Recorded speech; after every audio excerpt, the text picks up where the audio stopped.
Anandiji, I haven't seen you here before. Is this new time for you? Yes, this is my first time being here. Wonderful, wonderful. Well, welcome. Thank you. Welcome. And yogas, guys, is that Premji? No. Hi there, Victoria. My name's Mike. Mike, nice to meet you. Mike, is this your first time here? First time here. I've been on the death and dying course. Wonderful. Wonderful. Yeah. Oh, good. Good. I'm so glad. And ARK, are you there? I'm not sure who that is. Don't know. Well, so here's the story today. Really nice to have you, Mike. Yeah, Mike, and Anandiji. Nice to have you both with us, and of course, as always, Sunilji and Hopeji and Austinji. Really nice to see you, and Francisca. Nice to see you. Just okay. So today is an unusual day that our guest instructor, despite a number of emails and him agreeing to show up, he isn't here, so hopefully he's okay. And Ram Kumarji is traveling today and is probably not going to be able to be with us. So we have this wide open day, and I see that Kimberly just spotlighted me, but I'm going to gallery you because I'd like to see your faces. So we have this wide open day to at our disposal, and hopefully our guest instructor Hanuman Dasji will show up. He runs Go Dharmic, which is a wonderful nonprofit service organization, and so we could talk about service. We could talk about death, because at least some of you are in the death and dying course too. We could, if any. So I guess I'm going to put it out to the group. Is there anything on anybody's mind that you, or in your hearts, that you would like to talk about that we could share about today?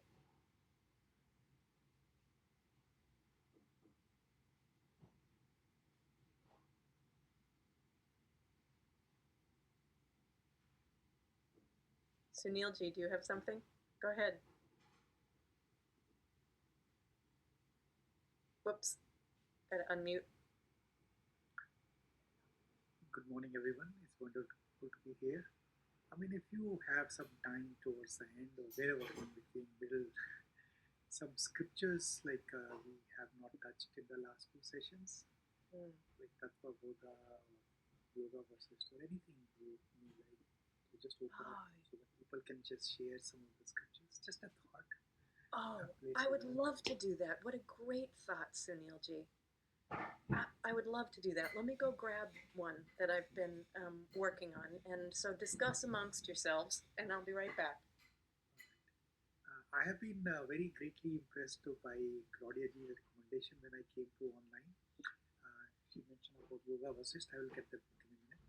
And that was something, my entry into scripture, even though I have been collecting Indian scriptures for the last several years, I've been a very illiterate, ignorant Indian who knew nothing about scriptures of India till last 3-4 years. So Satsangam has brought me some context about Vedas, Upanishads, guṇas, and how do you make sense of them?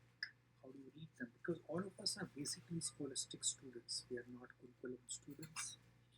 And here Claudia G is trying to bring that some of those Gurukulam qualities and factors into our learning and teaching. And you all know that. That's why this Satsangam means company of good people. And I have been very greatly benefited by reading Yoga Vasist, and now I am reading Tattvabodha. I just finished Tattvabodha by Shankaracharya. And Claudia, you are back, so I'll keep the mic to you. Sorry. Oh, well, since you just mentioned that, and I see your hand too, Hope Ji, but Sunil Ji, since you just mentioned the Shankaracharya book that you're reading, can you share with us about that? There's so much we can go with this. This is great. Yeah, I can just get it in a second. Give me a second. All right, good. And in the meantime, Hope, go ahead. I just want to bring up this issue. but I'm in a death and dying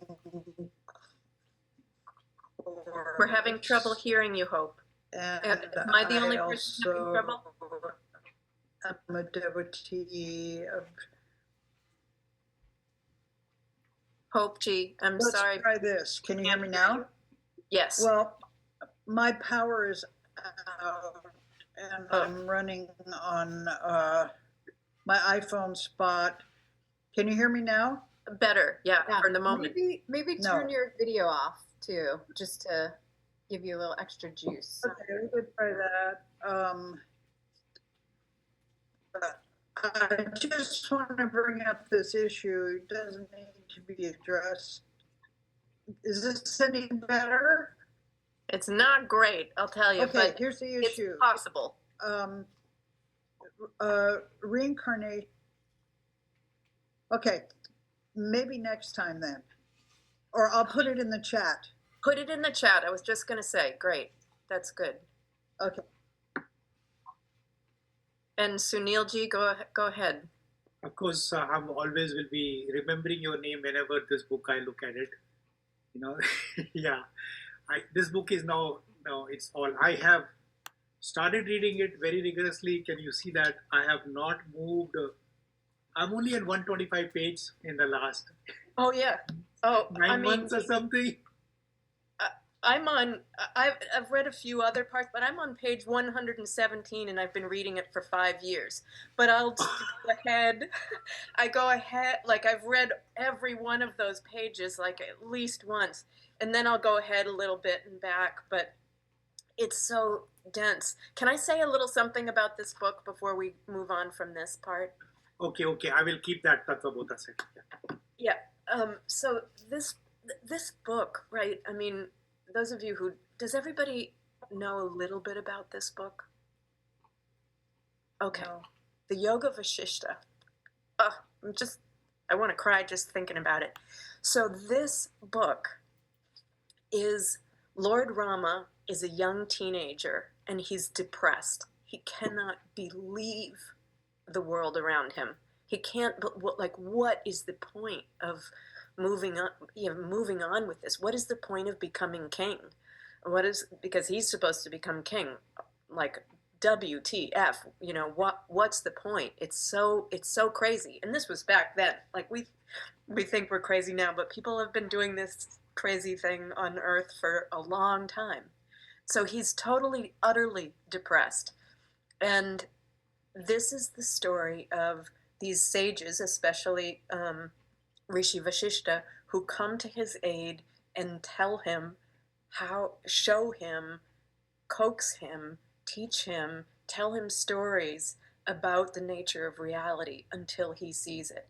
But even at the beginning, when Lord Rama, as this young, depressed teenager, shares his heart, an honest account of his depression and his perspective, is mind-blowing. And then we get all these stories like to help us understand reality, and all these perspectives to help us understand reality. And it's the kind of book where every page has underlinings, when we take it to heart. And then and then so many things I forget and then have to go back to and take to heart again. But one of the things, so I fell in love with this book some time ago and have read the beginning part a number of times because it's so powerful. And then I found out that my guru's guru, Jaimal Singh, he was born into a Sikh family. He was living up not very far from Amritsar, about an hour from Amritsar. And a few years back, took a little personal pilgrimage to his village where he lives. And an interesting thing about his village, I'll get back to this book in a second, but I'm going off on a little detour. His village also shares the honor of having a Namdev temple there. Namdev was this Maharashtrian saint who was beloved, and he went up near the Ganga to this Guman, this little village up there, near, not too far from the Beas River, and finished his life in sadhana there, and that's where he passed on. And there's a little amazing, quiet temple to Namdev that is there, and there's a story about that temple where Namdev goes there, and Namdev is kind of ratty and he's not looking all that great, and he's denied entry, and he's told he can't go in, and what is the story? Something happened. I'll have to refresh myself on the story, but something happened where the temple itself was turned around to face Namdev so that Namdev could go in. Something like that. So very beautiful. So this Maharashtrian saint goes up to northern India and finishes out his meditation, and my guru's guru, Jaimal Singh, that was one of his favorite temples to go to, and he was born in the Sikh family, but in the Sikh religion, but he was looking for something that he couldn't find in the scriptures. He was looking for a living master, because in the Sikh tradition, after the 10th Sikh guru, they said there's no more living masters, but he felt that there had to be, because of reading the scriptures themselves. And so he was looking, he desperately wanted that. So he would go and pray at Namdev's temple for this, and he ended up finding his guru, who was also born. So his teacher ended up being was born into a Hindu family. So this lineage that I'm in, there's a number of different sects and religions in terms of the teachers who have been in it, and all of that to say then. And Jaimal Singh's one of his favorite books. He had 3 favorite books, and I can't remember the other 2, but this was one of them. And this is very important in the Hindu culture.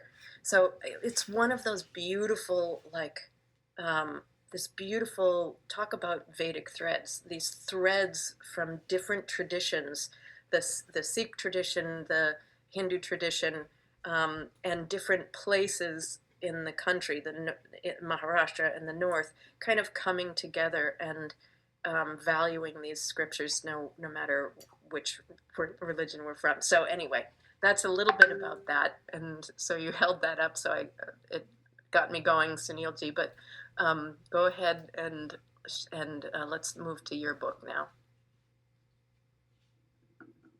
Thank you so much. This is a beautiful journey. I just want to add to that. I have been to that temple because my dad. You have? Yeah. Yes. My dad's family was. No, not the Beas, Radhaswamy temple, but No temple. This. The Namdev one. Namdev Baba. We call it Namdev Baba yes. temple. In Guman. Guman, yeah, Guman. No kidding. Because my father's family brought up in Amritsar, they call it. They don't call it Amritsar. Amritsar is people who are not Punjabi. They call their name Amritsar. Amrit means pure water. But people who are from Amritsar, they call it themselves Ambersar. Amber means that, the Amber, A-M-B-E-R, Ambersar. And just to let you know, guys, that the Golden Gate Temple's original name before Britishers divided the Indian Hindu and was basically Hari Mandir, H-A-R-I, Hari Mandir.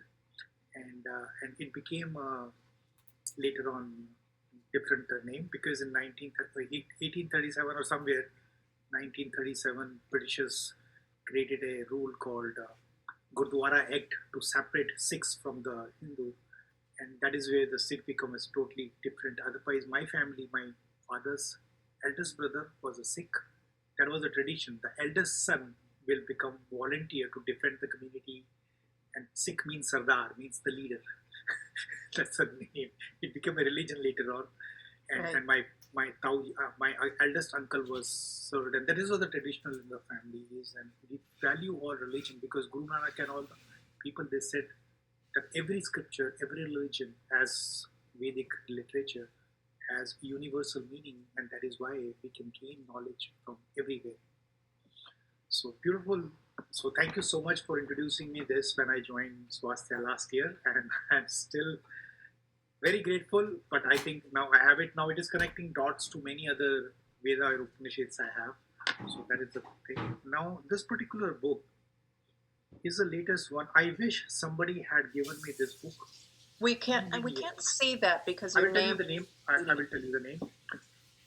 Is this readable now on the screen? Tattvabodha. Tattvabodha by Shankaracharya. Kimberly can take a screenshot and then just put it on the chat. Or I will put it later on. I will put it. So I wish somebody would have given me this book decades ago. This is not a book. It's like a, when we go to any specialized course, like medical, massage, looks like Ananti is the eye surgeon or vision dentist, whatever. You have a board behind you. That's what I'm saying. So dentist. So initially they'll give you a vocabulary words or a conceptual word to understand what it is, so that you can navigate based on the seed in your heart, whatever you want in that field. So Shankaracharya, thousands of years, whenever he came, he wrote this book because by the time the Vedic scriptures were already corrupted, every scripture gets corrupted, right? So Vedic scripture get corrupted. So he decided to give this book to the people, householder, so that they understand what is not this, neti, neti, neti, neti. But defining what is that, 5-element gross, 5 elements lighter, the subtle energy, the chakras, the koshas, everything he explains, that you are not this, you are not this, you are not this, and that you are that which uses this to experience the world. So it is not a book to read like a story. It is like a reference things. If you don't understand Ayurveda, for example, you don't understand yoga, for example, because Ayurveda is kaya chikitsa. Yoga is a spiritual pathways. People become yoga teacher. Like I'm also a yoga teacher, but I knew nothing about, even monkey and elephant can stand on one leg. Making a pose is not a yoga. Yama and niyama, the 5 yamas and 5 niyamas. If we have not implemented that in our life and in our society, then we are not even moved an inch in the journey of our growth to the higher world. So he basically explains that. So that is the one book, if you can take up some time, I can talk about it. And that's the one book. It's like a vocabulary, and Swami Tejomayananda, they are basically the central Chinnamaya Mission Fund. They are also trying to correct the Vedic literature. And after Shankaracharya was Vivekananda, who just simplified rise and awake. When you become awake, aware, and rise. So they're all in the same line of Vedic literature, correcting us to go within, the light within, the divinity within. And once we go that way, then we can, while we are reading the scripture, we know, okay, this scripture is good, good, good. Oh, somebody modified these shloka. You can see it. You can feel it, where the thing is. So that was the beautiful experience I have.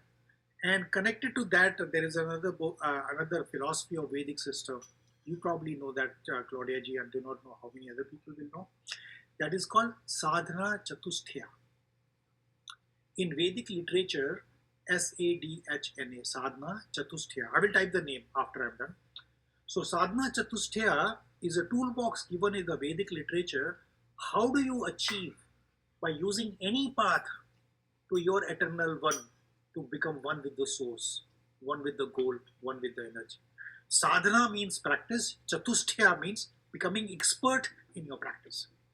So while reading this, then I went back to Vedic literature, and now I'm reading Sadhana Chatushtaya and making so much of sense what question Lord Rama as a teenager is asking, and why these questions, we have different kind of questions in our heart and mind, which basically needs to be answered for our own growth and journey in our language, in our vocabulary, in our journey. So I stop in case somebody wants to ask me any question. Thank you so much, Sunilji. Ramkumarji is actually ARK, who we didn't know was there, and hopefully he's checked in. He was hoping to join us. And I saw your hand up, Ramkumarji. Are you there with us? Yes, I'm there. I'm still in the line for the check-in. But, I think it's so interesting to see Tattvabodha being taken up. The book that Sunilji held up has got many pages, but the actual Tattvabodha is hardly 20 pages.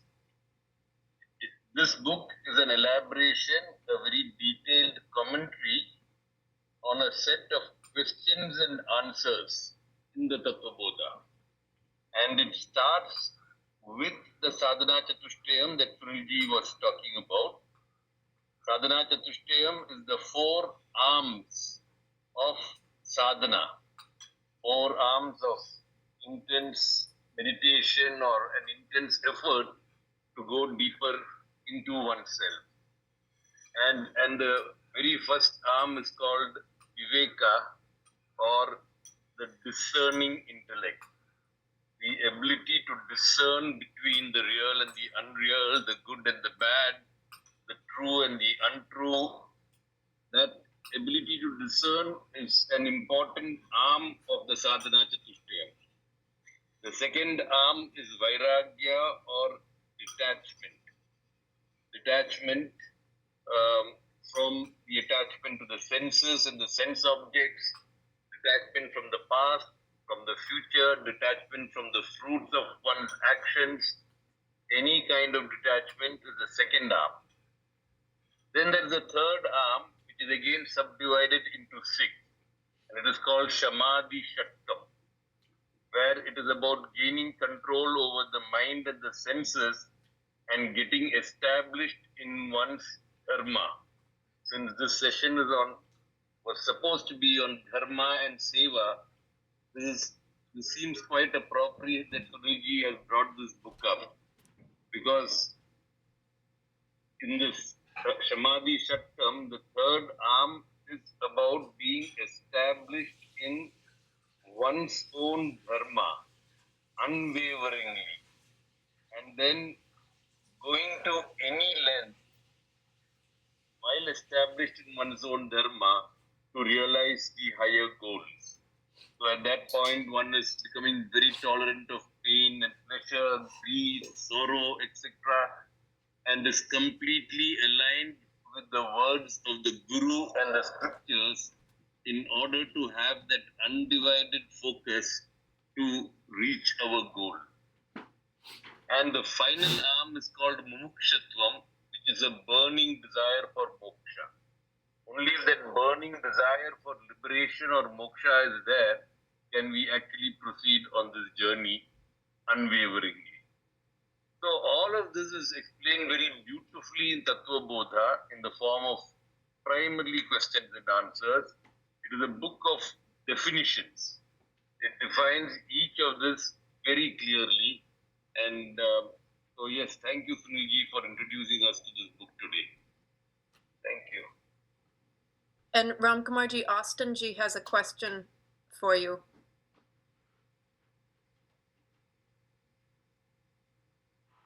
Sorry, what is the question? Oh, the name is just, what was the name of the book again? The Tattvabodha. Tattvabodha. But Austin, were you wondering about the Samadhi Shatkam? Yes, that one. That is explained in the Tattvabodha. I was just giving you a brief glimpse into what is discussed in the Tattvabodha. Okay. That's the third of the 4 components that Ramkumarji shared. So it's not a separate book. Brilliant. Okay, thank you. I was confused.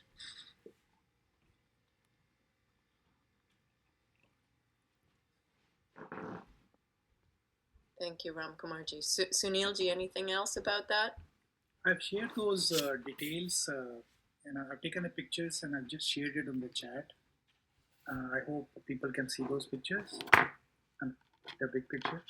And as Ram Kumarji was talking about, this is basically the simplest version of Sadhana chatushtaya. It is a toolbox which can be applied to any spiritual, religious, even forget about spiritual and religious. You can apply that to your work, your family, your whatever project you have. You can apply that, because if you do not have the first stage, as Ram Kumarji was talking about, viveka, which is the power of discrimination, and a human level, it is a doubt. I have a doubt whether I should eat salad or I should eat soup. In which season I should eat. An Ayurvedic person will say, okay, don't eat salad in fall.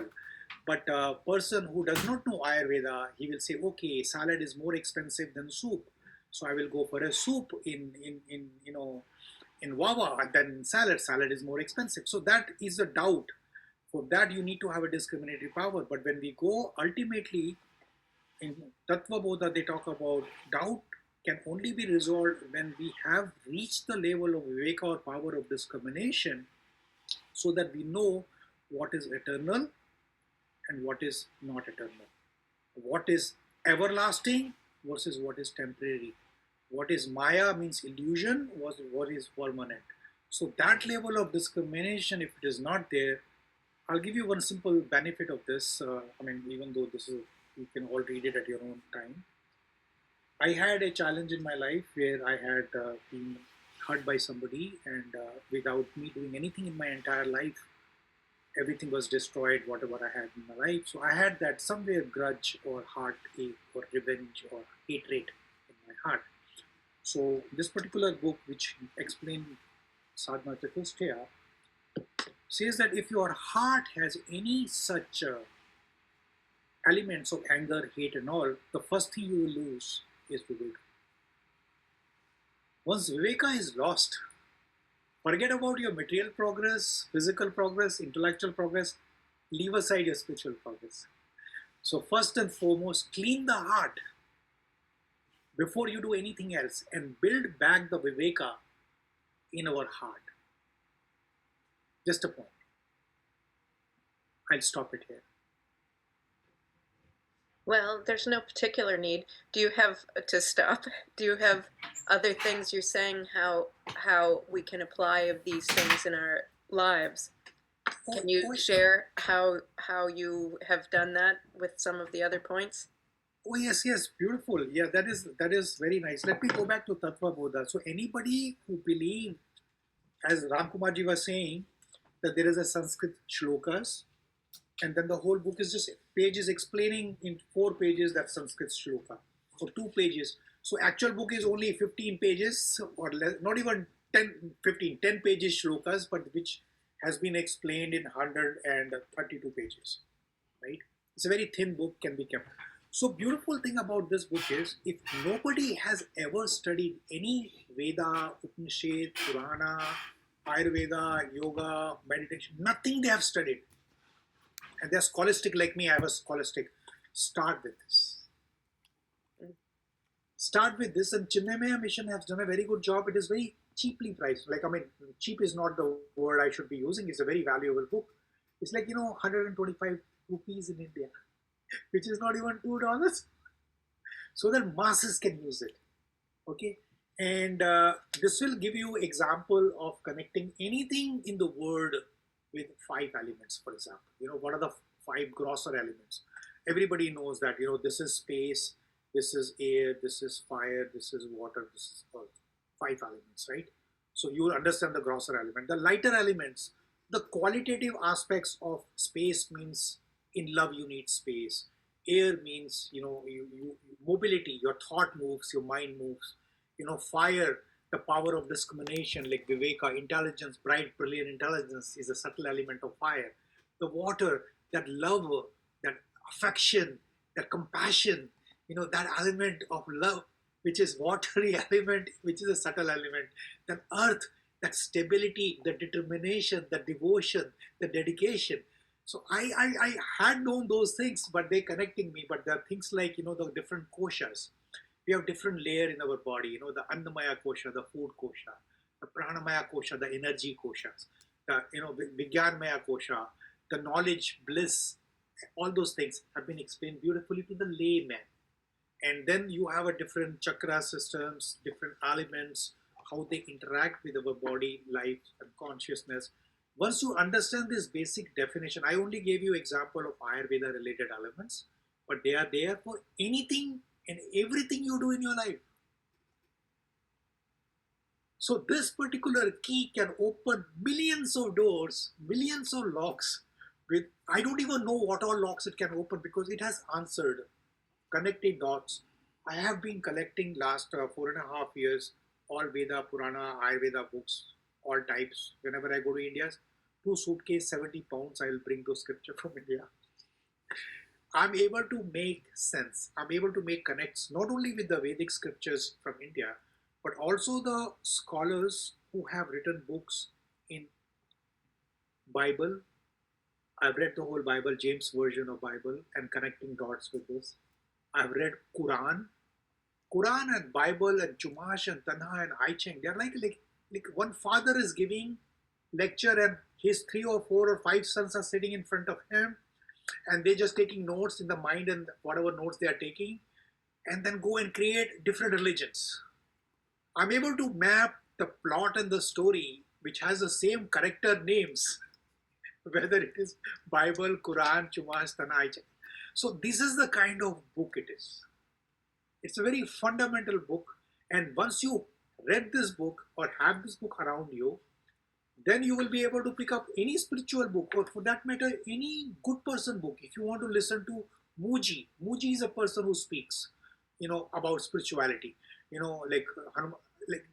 Like my spiritual guide Kamlesh Patel, he talks about just zip your mouth and feel the divine light, source of divine light in your heart and meditate and don't pay attention to your thoughts.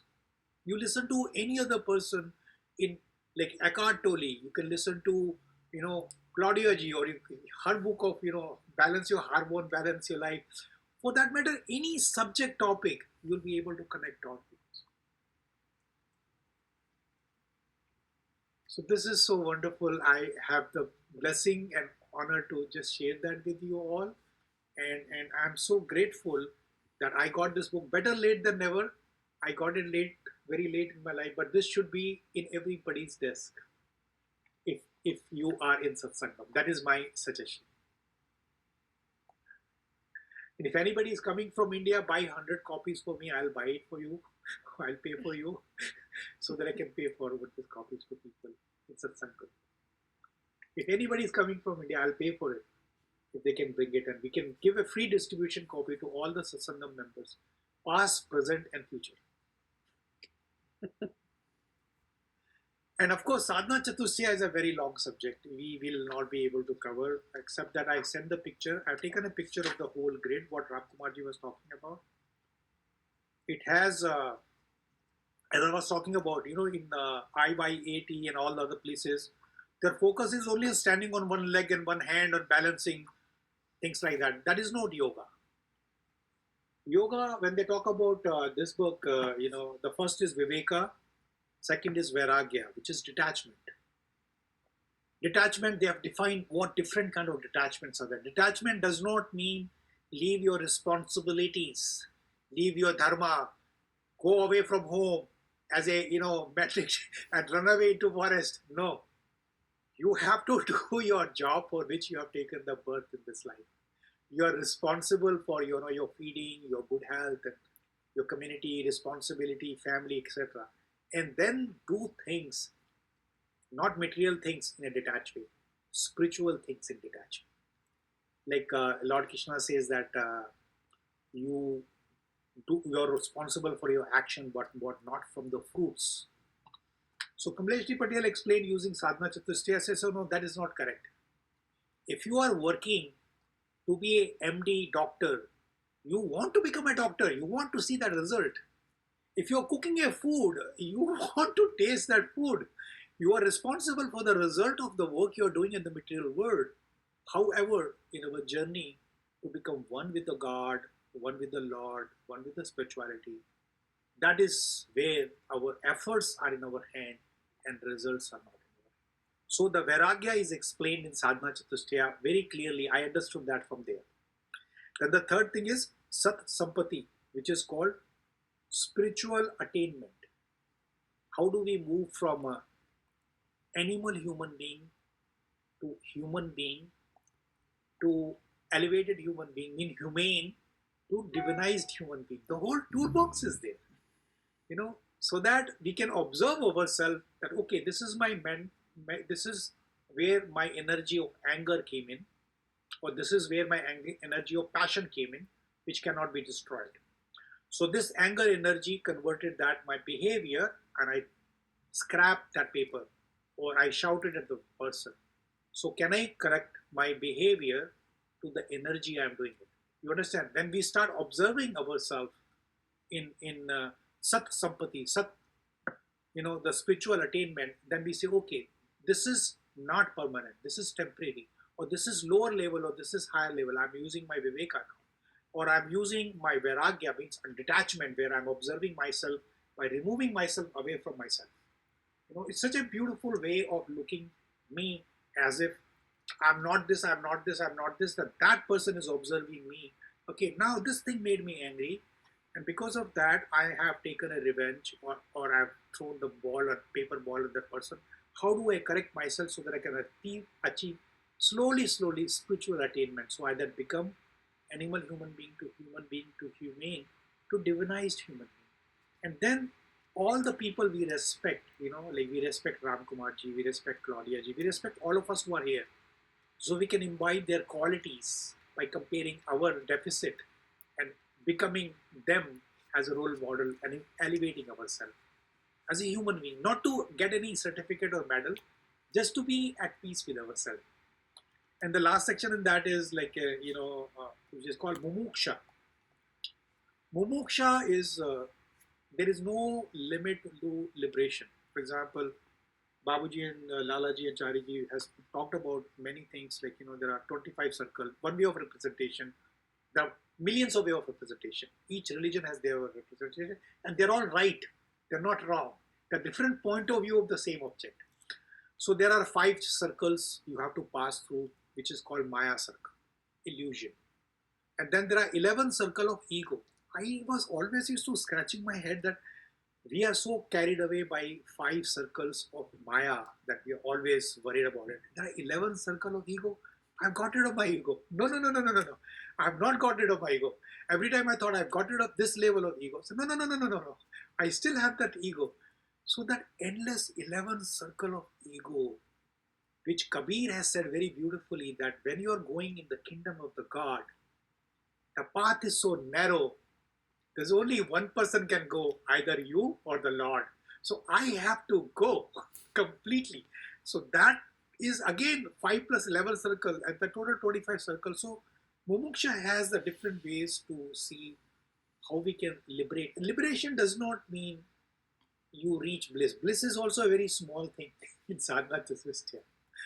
Beyond bliss, where you live every moment as if you are the God and living godly moment, every moment of time, doing whatever we are doing, not running away from the world, but living from the world. Once we reach that, each one of us, the earth energy goes up, the earth becomes divinized, human become divinized, animal become divinized, plant become divinized. So each one of us can make that by using Sadhana Chatushtaya. In the Sad Sampati, they broke down into 1, 2, 3. Sad Sampati, as you know, is 6 number. Sad means 6, right? So they talk about 6 things there in the third element, which is called Shama. Shama is molding or regulation of the mind. I've sent that picture on the, you can have that look. Dhamma means control of senses follows automatically when we fix our goal on reality. For example, in yoga we said, okay, you move the energy whichever place you are having a pain. The moment we pay our attention there, yoga, nidra or other places, and that place got healed. So first is Shama, regulating the mind. Once we control our mind, that this is not Sunil speaking. This is Sunil's soul speaking. If I can observe myself that Sunil speaking will be materialistic, selfish, self-centered, egoistic, only for personal gain. But when Sunil's soul is speaking, that is universal. I will never be able to hurt, harm, extract, exploit anybody if soul is speaking. So that is mind control. And then control of senses, those 5 senses as it is written in Tattvabodha, that control of senses follows automatically when we are fixed our goal on reality. And the third one is uprati, which is self-withdrawal, desire-free, different from vairagya, which can also means aversion to worldly things. Means now you started focusing things which are more permanent, more universal, more beneficial to the community rather to myself, more collective consciousness. And the fourth element is called tiksha. Titiksha. Titiksha is state of fortitude, also a state of total satisfaction where I'm contented. And this contentment is different than yama and niyama contentment. Then shraddha. Shraddha is also can be faith, devotion with faith, etc. etc. As we all know the meaning of the faith. And the sixth one is samadhana. Samadhana means state of self-steadiness to the goal. That now I know that I want to be one with the source and this is my goal and nothing can deter me from there. And the first one, Shama, they divided into 2 elements. That is where when Patanjali was consolidating 1600 different practices to one, Patanjali's Ashtanga Yoga, he brought that straight away from Shat Sampati directly without modifying it. And that is correct, that is the picture. Yama, Niyama, Asana, Pranayama, Pratyahara, Dharana, Dhyan and Samadhi. And I just want to focus on Yama, the good conduct, and Niyama, regulate observation. So Yama, as we know, is a lord of death. So they use the word Yama as a lord of death to make sure that this bad habit we destroy as a being, human being, which means non-violence, truthfulness, honesty, celibacy. Celibacy means self-regulation and self-control, not absence from sex. Like if you are a married life, God has given you 2 sexes, you have to live your family life. So control of your senses, brahmacharya, apragrita. So these are the 5 yama. And then 5 niyamas are for myself. So yamas are for the society to live collectively. And niyama, as I think Ramkumarji told me when I met him in the Boone, North Carolina, yes, Sunil, you need to work on tapas. And I think within that month I got Vasishtha Yoga and then started the journey on the tapas. That word, I'm grateful to Ramkumarji. So that is where the niyama becomes very important. Niyama is for myself, my own conduct, my own rule for myself. That is purity, contentment, penance, study of self and surrender to the God, whatever God I believe in. That is where it becomes a Sanatan Dharma, which means universal religion. And another thing I want to talk about is Dhamma. Dhamma is also broken down into 5 elements, which is called distributed condition of mind due to the sensations such as hunger, thirst, anger. And in Tattvabodha, they say when you are hungry and angry, as in Ayurveda we say, do not kill those urges, fulfill those urges, basic needs for the survival. The modha is a condition of mind including the tendencies that cause laziness, intolerance and idleness. Vikshipta is a tendency which drives the mind away from the sacred thought that bring irrelevant ideas during meditation. Ekagrata vritti, tendencies to fix attention on one thing at a time. Like when we do meditation, I do meditation, that source of divine light is already present in my heart and pulling me from within. And that source of light can be Lord Jesus, Buddha, Prophet Muhammad, or whatever he or she believes in. It could be your guide, guru, light, or light in general as an energy. So that, and the last one is Nirodha. Nirodha is opposite of Krodha. Krodha means angry, Nirodha means without any such things, which is tendencies which brings the mind to the state of perfect self-control, free of all, completely and particulars. If somebody can do this sadhana chatushtaya completely in their life, that person will be greater than all the saints we know in our own life. So that toolbox, the way it is given, it is independent of religion. And that is the Vedic literature, which is Sanatana Dharma, universal consciousness. Sanatana Dharma is not Hindu. That is why all the prophets, and whether they are Sikhs or any other religion, Sufism and all, they all believe in the Vedic literature. Jesus Christ spent his teenage year, nearly 10, 11 years, in northern India, in a place called Leh. He also went to near Patna, a place, and other places. And first Bible was written in India. So, I mean, this is where it becomes spirituality a universal consciousness. So that is where I'm so grateful to share my little journey. I know the path now, but it is a long path. So I've given all the copies. I think everybody has it in the chat. So this is the journey which Ram Kumarji triggered in Boone, North Carolina, and Claudia ji triggered with Yoga Vasistha, which now connecting dots to whatever path I need to take. Anything. I've just started the journey. Just started on step 0. Sunilji, this is wonderful. This is wonderful. You even had the visual aids ready. And just see when we are totally selfless, that time our spirit is connected with the portal of the spirit, which is universal consciousness, and that is called in spirit, is when we are inspired, and that is why godly things happen through us. They are not ours, they happen through us. For things to happen through us, I have to go. My me has to go. My ego has to go. Those 11 chakra of egos are so difficult to go. So that is where the visual becomes automatically, because he is sending the message through me. I'm not the one who has the message. It is his message. Universal message.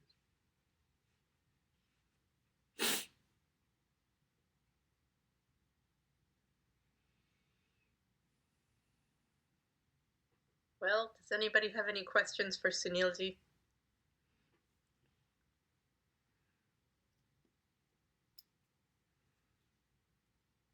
I'm sure. 8 types of ego. You want to talk about the 11 types of ego? I mean, that's a totally different books. They are like Shri Ramchandra Mission's books, where Babuji, we call it Ramchandra from Shahjahanpur. He has defined. I don't have it here. It is upstairs. Reality of Dawn. Basically, like I can just give paint, not 11 type, but I can just give that direction. The first ego is a very standard ego. Like, for example, I become separate from Mahad, as we know in Sankhya philosophy. I'm using the word Ayurveda because I believe a lot of us are Ayurvedic practitioners. I see the name. So if you look at Sankhya's journey, all consciousness into matter, Purusha and Prakriti. Purusha is the universal consciousness, unmanifested, and Prakriti is which is manifested. From the Sankhya's philosophy, the prana is which moves and makes the things happen. Manifestation happens in Sankhya's philosophy. And from there, Mahad, which is a universal consciousness, ego, ahaṅkāra comes, I consciousness. For example, mango tree will never forget that mango has to be produced by mango tree. Right? So humans have, same production, reproduction. So I is that I former, the image, the DNA subset of Mahad. Mahad is a universal consciousness. So I former happened. From the I former, I think Sattva, Rajas, Tamas, all the 5 elements and the Karmendriya, sensory organs, Jnanendriya is a sensory organ, 5 senses, 5 elements. Action organs comes from the 5 elements. And then 5 tanmatras, Shabda, Sparsha, all that thing comes from that tanmatra. I have lost track, Claudia, you bring me back to the question you answered. Ego, right? Ego. So what happened is this ego. So this ego is I former, which define me from Austin. or define me from Kimberly, etc. Right? But that ego is needed for me to do my job at my level. But that job can happen based on different viveka, different power of discrimination. If I'm in the grosser, lower level, then I will be very selfish, self-centered. But if my viveka is higher level, then I will make sure that if I have one sandwich, how can I share it with everybody in this satsang? Because everybody might be hungry. So that level of viveka and ego plays there, and that is where the shat sampat, that that mind control, that it should not be ego controlled by selfish interest. It should be for greater good for humanity and society. That balance.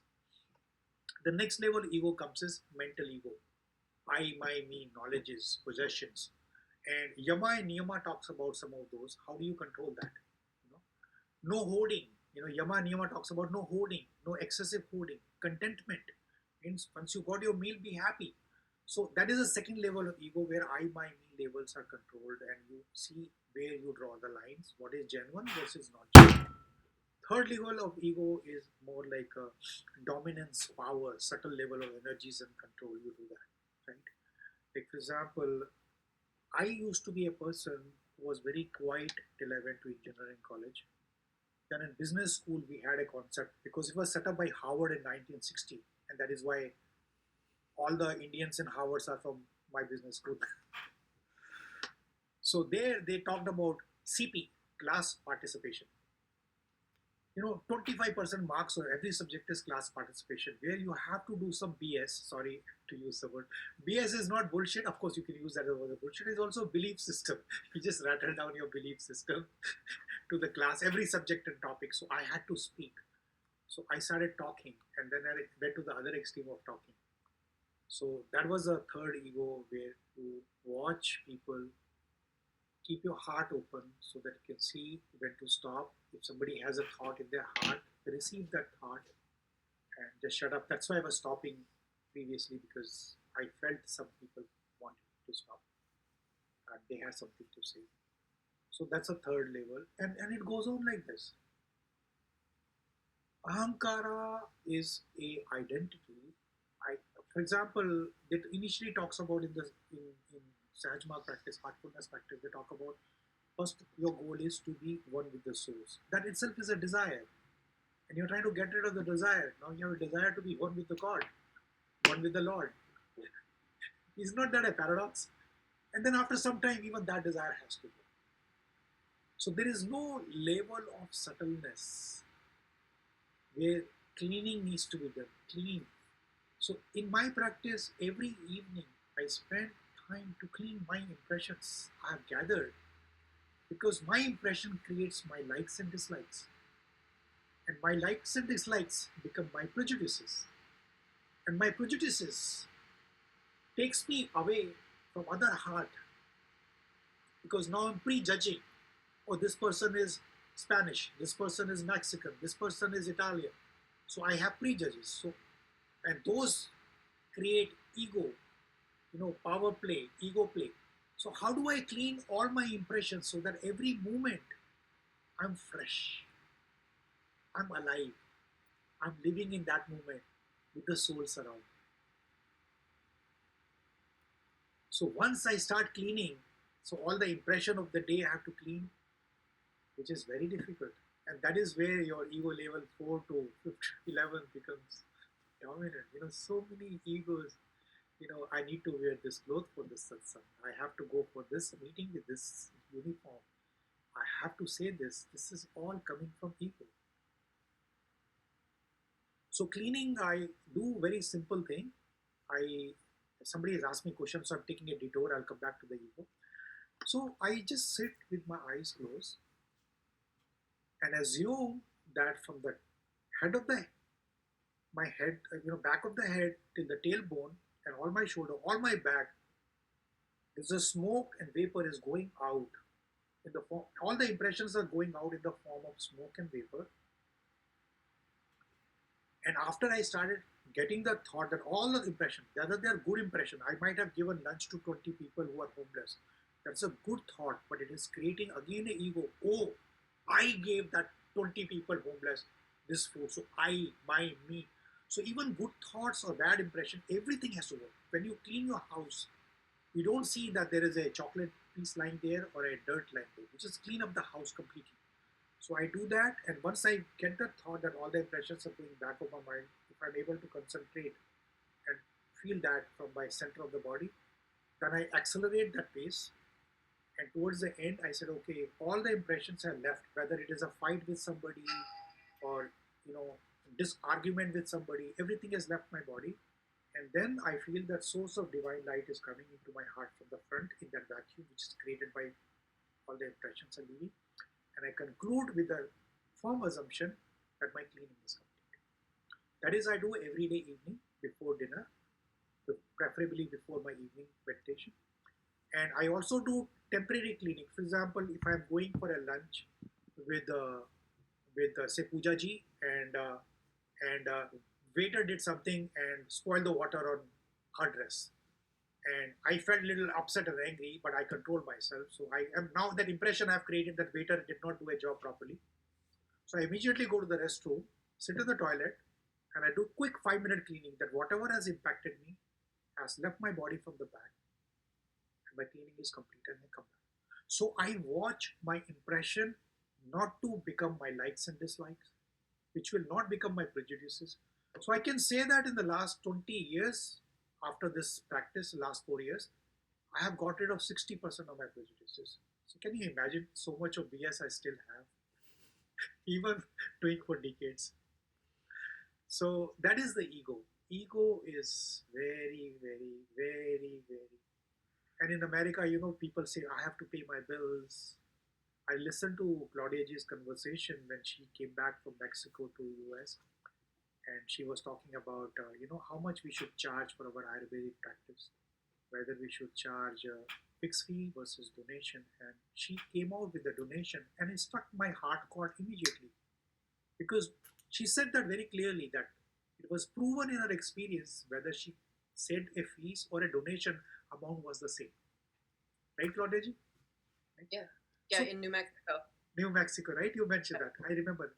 So once I shift from a fixed fee to a donation, I have settled down some level of ego somewhere, that my time is not worth, that other people decide what my time is worth. So I've reduced that part of the ego. So ego journey is very long, very long. Continuous cleaning. My second guide, right now I have a fourth guide, Kamlesh Patel, before that Parthasarathi Rajgopalachari ji, before that Babuji and Lalaji. So Babuji used to say, as a spiritual leader, his job is a janitor, whose only job is, whoever comes to him, his only job is to clean those people, impressions, sitting as a prefect so that they can go to the next day. And cleaning is the most important thing to balance the ego, because I don't see there is any other way ego can be clean. Another level of ego which are very deep and deep-rooted, which will never ever get cleaned by any spiritual guide or God and Lord, those are called guilts. I forgot their hierarchy or relationship, but I'm just mentioning as it coming to my mind. There are only two types of guilt on planet Earth, according to heartfulness. There's a one guilt, what you did not do, what you should have done. And the second guilt, you did wrong. There is no third guilt. Such a beautiful thing, right? If we look at it, that is the only guilt. And guilt is something your heart will say, hey, that guy fell down on the road, you should have gone and given him your hand so that you could lift that person up. That guy was hungry and you are eating your sandwich, knowing fully in your heart that that guy is also hungry. You could have given half sandwich or 1/4, 1/10 sandwich to that person, right? That guilt will haunt us till the last breath of our life. Right? And my father has built a very good quality in all of us when we were growing up. He said, like for example, when you watch a crime happening anywhere, crime could be just a word I'm using, it could be injustice, anything. He says, Titu was my nickname, and he said, Titu, if you watch a crime, when I was 6-year-old, he's teaching me this. This is how people from Amritsar teach people, very strict discipline. If you watch a crime happening in front of your eyes, and if you do nothing, You are a criminal as much as the person who's committing the crime. Say, Papa, but what can I do? I'm 6-year-old. He's 20-year-old beating that woman. You say you can shout, you can yell, you can scream, you ask for help. You can go and climb him like a monkey. You can still do something. When I was reading Tattvabodha, I realized the meaning of this and the guilt so clearly. So that is where I'm connecting the dots for the ego and all. That when I'm witness, somebody tells me that, this my friend's husband beat that person's wife.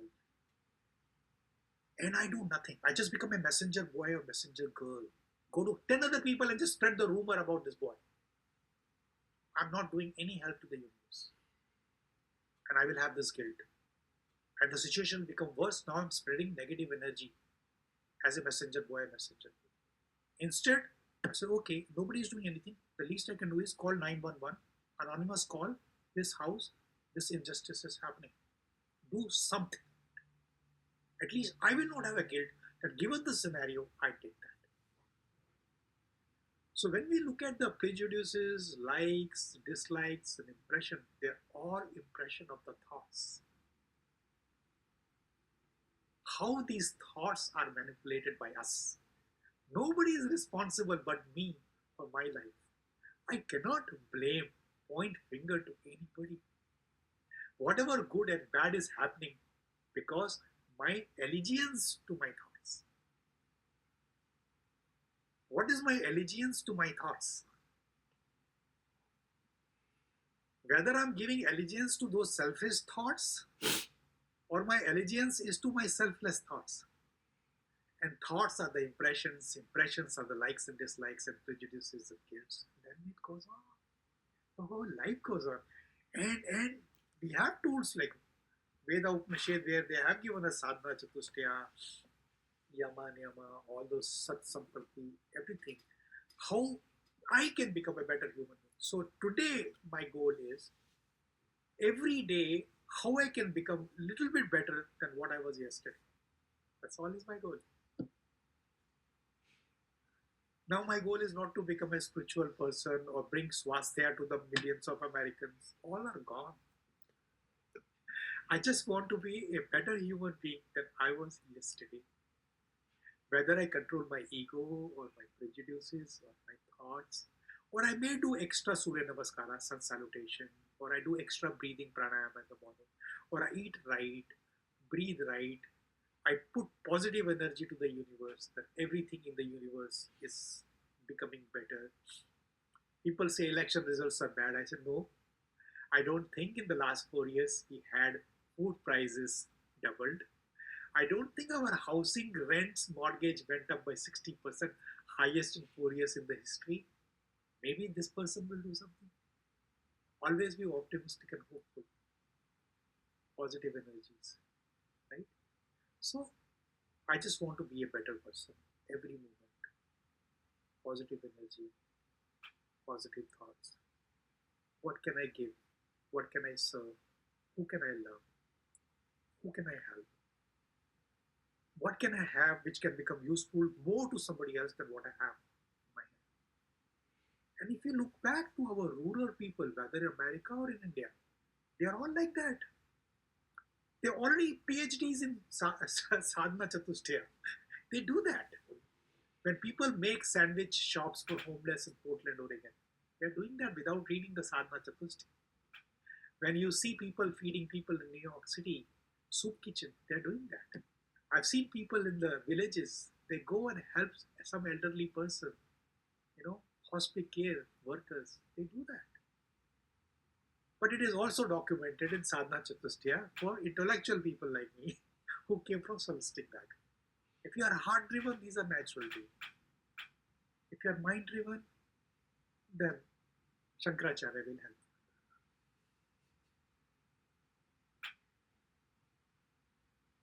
Unfortunately, I was trained to be a mind driven, scholastic, and even though I was born in a Sanatan Dharam family, where we don't worship ideal worship, we are not ideal worshipper. Ideal worshipping so gross. It is like, when you have a child, you give him the stencil to read or write A for apple, 1, 2, 3, 4. But you cannot tell the child to carry the stencil when she goes to middle school or high school or college. Similarly, it is okay to look at Lord Shiva's picture or Lord Jesus picture and be like that to worship. But after some time, we should be able to feel them in our heart without the picture, without the stencil.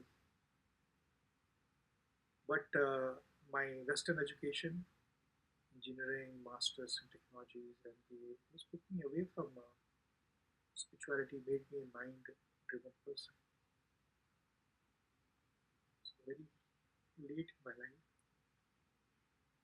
I found the light, which was already there from there. The final line I want to say: how much time each one of us, how much time I spend with myself to know that I'm already a divine person.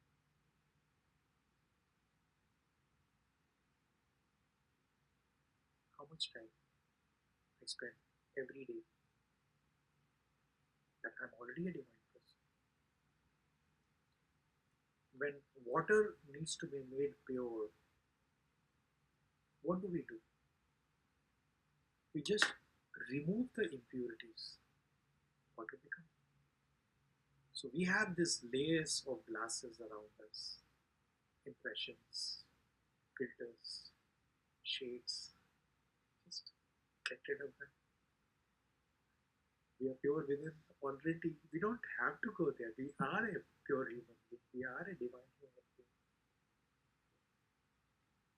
We just put different glasses, shades, layers. Like the lamp inside has many layers of glasses. You can't see the light inside. In the olden days, we have to have the lantern, right? The lamp. So what we used to do that once in a week, you clean the glass, and that light goes on. So we have, each one of us have that light within us. We just have to clean our glasses, remove our layers, get rid of our impressions. Sorry. It's just that. Sorry, I apologize. Sorry, I apologize. No need to apologize. Lovely to feel the rasa and be able to be the rasikas. Poojaji, I saw that your hand was up a little bit ago. Oh, no, I was going to say share a heart, and instead of that, I accidentally pulled it. But, yeah. Thank you. Good to see you. And Kimberly G had a question about a book I saw in the chat. Kimberly G, what was your question? Oh, I got it through the photos that Sunil shared. Thank you.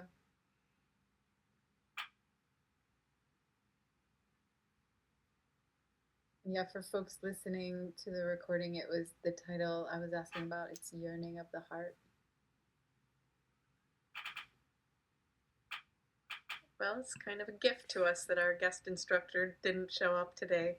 We have this lovely spontaneous sharing. I will share something. Good. Which resonates so much with what Sunil just said. I walked into a patient's room yesterday, which was not my plan, but I had time, so I decided to do an eval. She was not in her room, so I just was looking everywhere, and I saw this little cross. She's 99. She fell and broke her hip because she was bowling. such a sweet, and I saw this cross, which the writing on it was, "Be still and know I am God."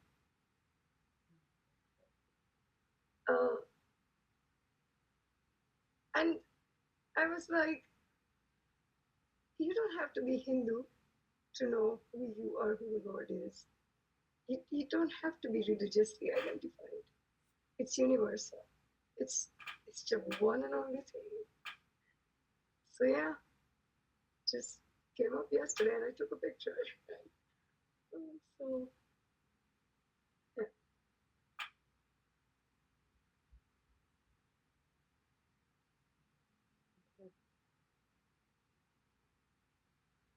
Yeah, that universal word in Sanatana Dharma has come up a couple times today, which was one of the topics today, Sanatana Dharma.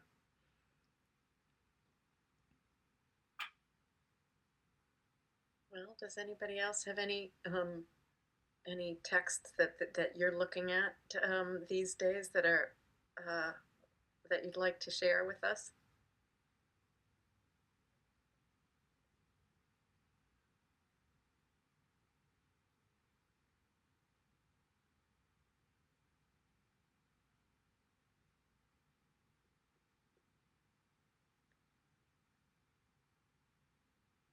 Maybe I'll share something that I shared in the death class that I've been thinking about, that a couple of things that that Sunilji just shared with us felt like they that this might fit well. Let me share this. If I can find it.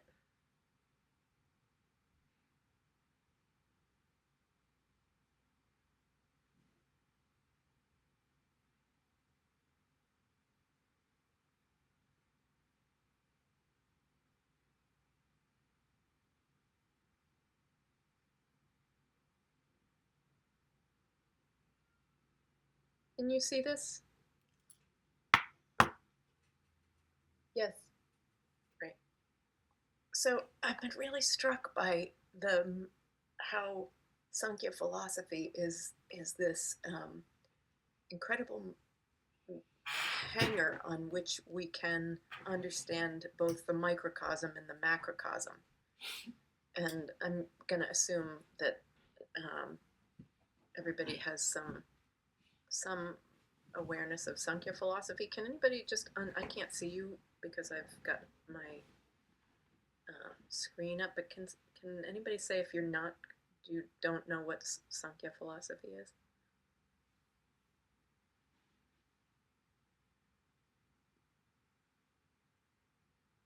Okay, then I'll assume some familiarity.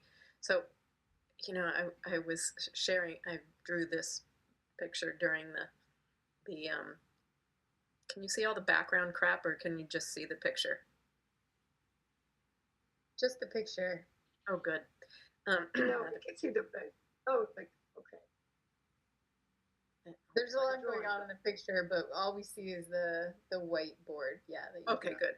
Okay, good, because I've got a bunch of stuff behind that. But so just really struck by this. Okay, so at the top we have this ocean of love, unity, oneness, consciousness, and avyakta, unmanifest, om, the reality, the shabda, the word. In the beginning was the word kind of stuff. Then we have Purusha and Prakriti and Mahat and Buddhi and ahaṅkāra. And then I've been thinking lately about sattva, about rajas. Sattva and rajas and tamas are often depicted on the same level here, but because rajas and tamas are the doshas of the mind of sattva, for this purpose in this picture put rajas a little beneath and tamas a little beneath that. In part because of the density. The more dense and heavy, the further down this whole model we'd find it. So that Sankhya philosophy is this whole crystallization from consciousness and unity into matter and variety. And our job is to climb back up, bring our attention back up and merge it into unity. And I was really struck by a number of things over the years where it makes sense that each one of these elements, as it gets further and further down this model, denser and denser, and then the tattvas, the 5 elements, and the the objects of the senses that we're getting attached to and so forth, that so many traditions talk about these layers of heavens and these layers of hells. And they talk about, in Garuda Purana, they talk about Vashishta, this heaven, as being pure sattva, where there's no rajas and tamas in it.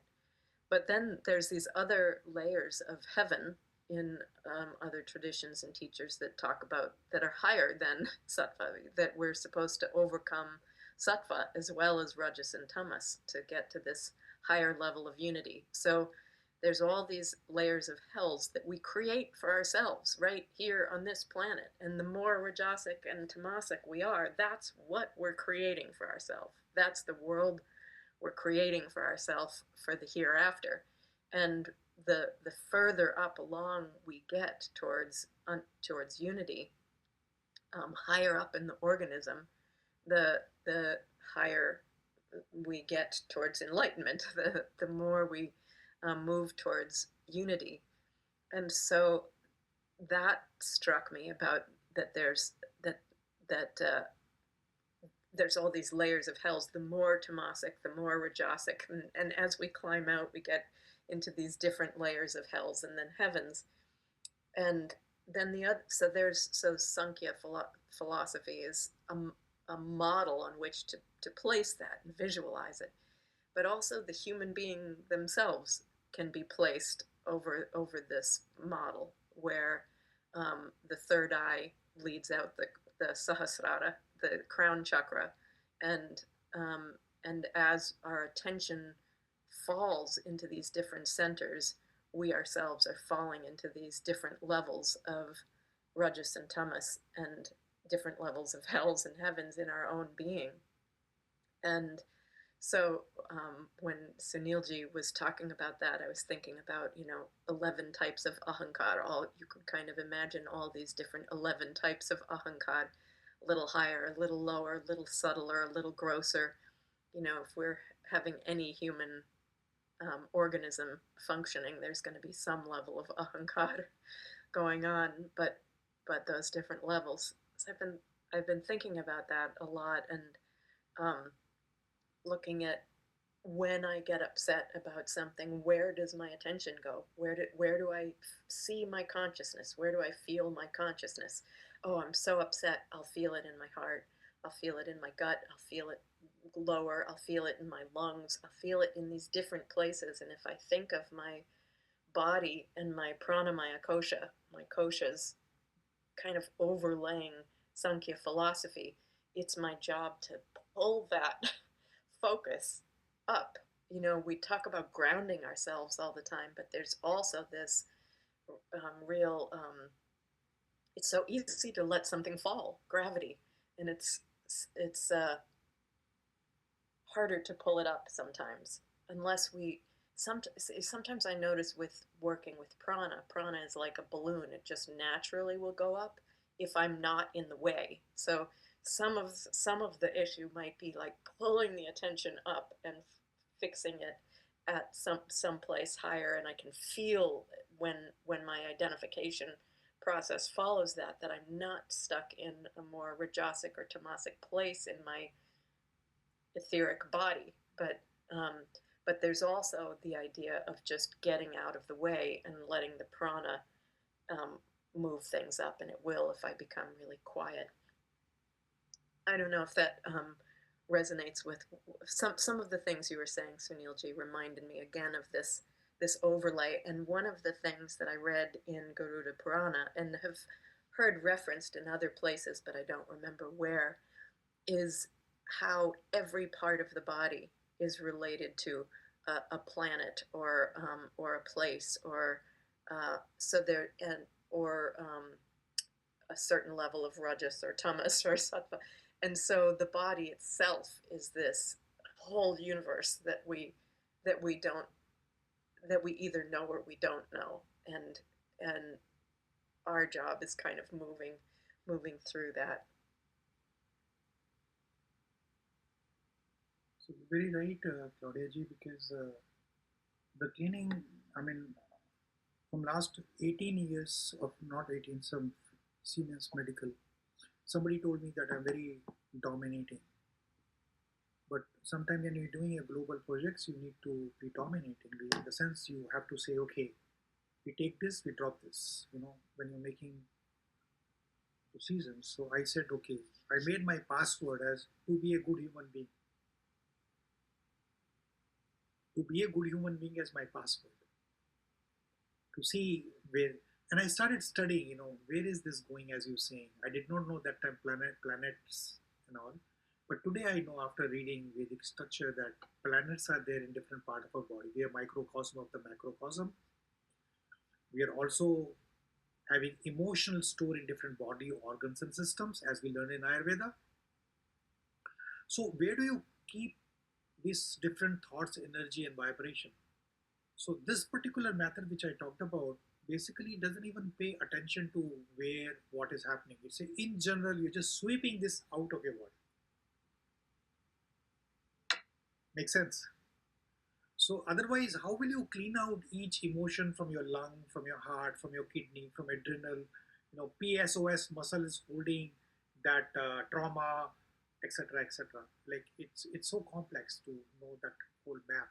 So it is better to just expect that everything is going out of my body, and it is cleaning it out completely without attaching. Because moment I put attention to a thought, I'm giving more energy to that. That is also not advisable, because thought takes energy and they become more dominant. So idea is, when we're doing cleaning, don't pay any thoughts to any don't pay any energy to the thoughts, and just clean it out. Pujaji, you have something? And also, before Pujaji shares, Ram Kumarji asks, do share the reference in the scriptures to the 11 types of ego. Can you share that with us, Sunilji? I will post if it. Not today, but you could send it. Sure, I will take a pictures and I will share it. I put it on the portal. I promise I put it on Perfect. the portal. Perfect. Pujaji, go ahead.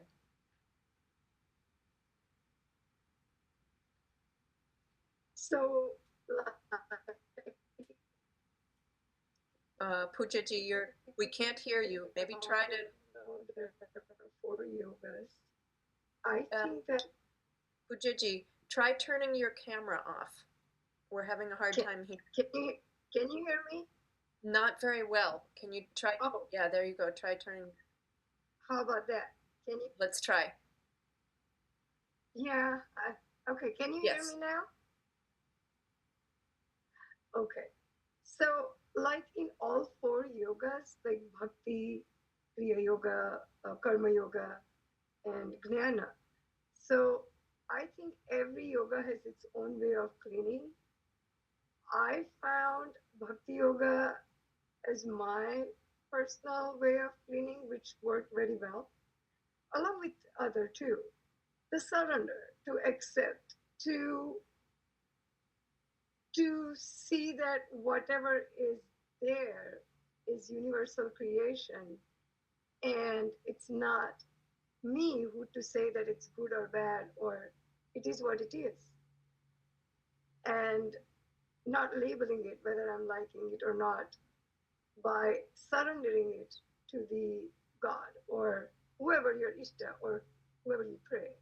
Like that in Kriya Yoga, you do your practices and energy. In Jnana Yoga, how we say is, you are the creator, that's it. So whatever you have created, it is what it is. And with Karma Yoga, by doing without any expectations what we say, but just doing, deeds. So I think it's just so beautiful that for every different individuals, how so many varieties are given to clean them, or to, instead of cleaning, I'll say to dissolve, to dissolve ourselves.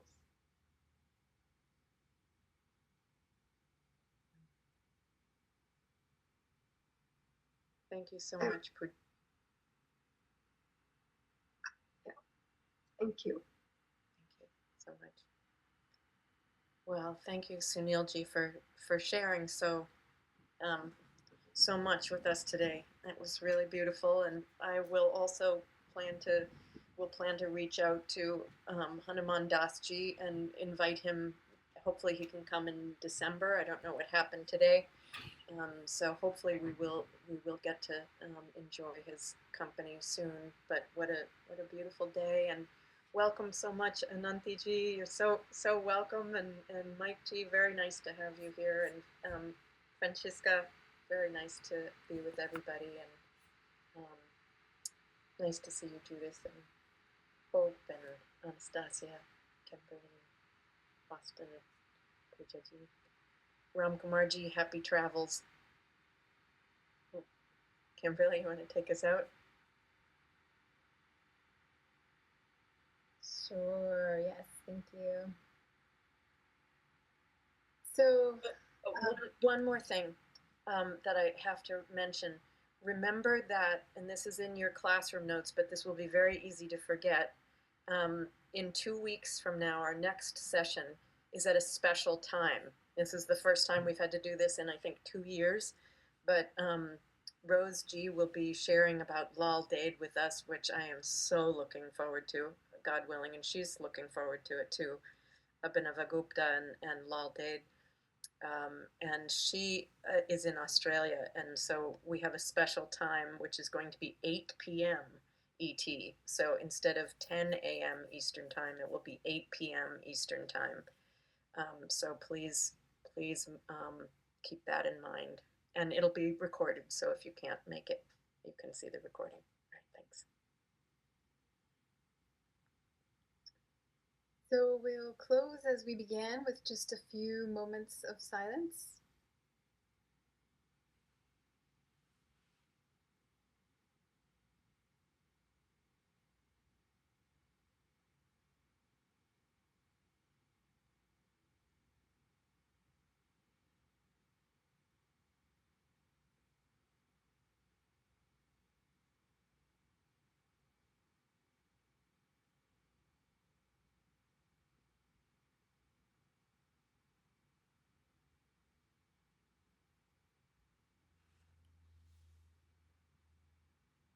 All right, thank you, everybody. I hope you have a beautiful rest of your day. We'll see you next time. Namaste. Thank you.